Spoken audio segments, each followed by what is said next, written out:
আসসালামু আলাইকুম রহমতুল্লাহি বরকাতু। চলে আসলাম একটি খ্রিস্টান কবরস্থানে। যে ঘরগুলো দেখছেন এগুলোর ভিতরে কবর।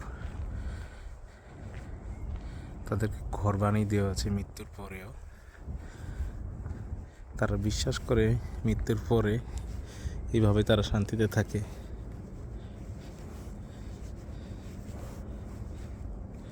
প্রত্যেকটা কবরস্থানে ঘর দেওয়া আছে।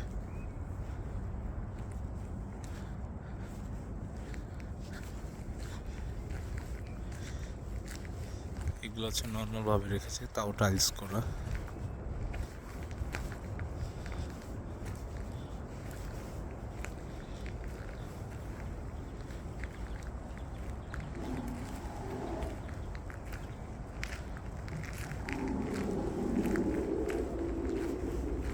অবিশ্বাস্যকর।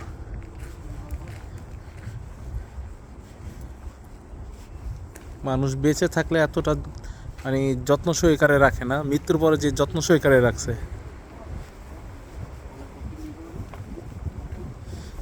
এটা তো কফিন সিস্টেম করছে।